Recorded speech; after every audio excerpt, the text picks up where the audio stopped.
Сәлем достар, менің каналыма қош келдіңіздер. Бүгін сіздермен осындай изоматсыз ваза жасайтын боламыз.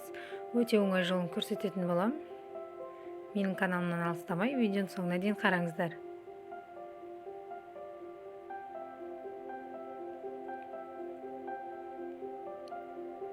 Ыдысымызға 110 грамм шекерімізді таразға қойып тартып аламыз.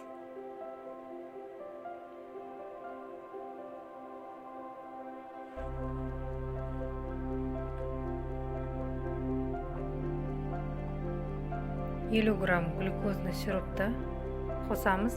Бұл кондитерлік дүкендерде сатылады.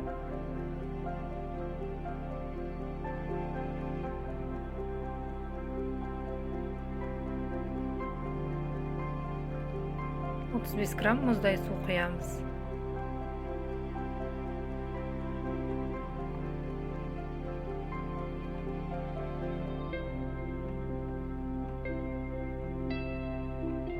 Енді астын отқа қойып, қозғап тұрамыз. 150 градусқа жеткенге дейін қайнататын боламыз. Егерде сіздерде осындай термометр болмаған жағдайда, мен алдыңғы видеода леденцы жасап көрсеттім. Термометрсіз солай жасасаңыздар болады. Описанияға ссылкасын қалдырып кететін боламын. Міне бізде 150 градус болды. Енді бұны сразу тефлон көбірекке құймаймыз.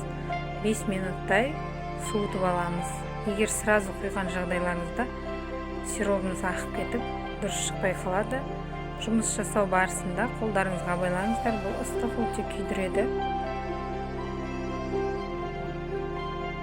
Стаканның көмегімен осылай шеттерін осындай киім қыстырғышпен қыстырып шығатын боламыз. Кез келген краситель қоссаңыздар да болады, әртүрлі түсте жасайтын болсаңыздар.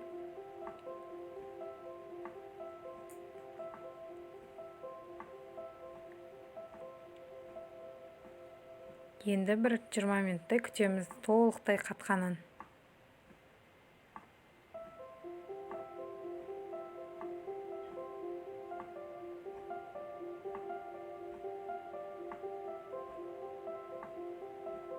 Міне біздің вазамыз қатты, енді ақырындап жаймендеп шығарып аламыз, сындырып алмаймыз.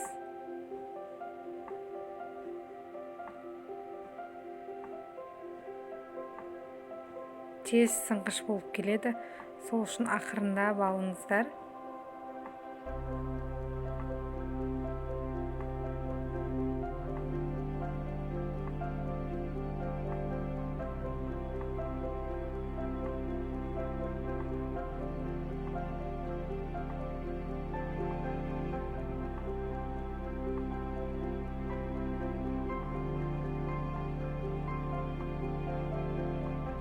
Міне вазамыз дайын. Енді шет-шетін кондуринмен рең беретін боламыз. Менде сары түсті болғаннан кейін онша білінбей тұр. Серый түсін қолдансаңыздар әдемі кетеді, көрініп. Егерде басқа түспен боясаңыздар да сары түс көрініп тұратын еді. Менде басқа түс қоспағандықтан осылай бірдей болып қалды екеуінің цветі.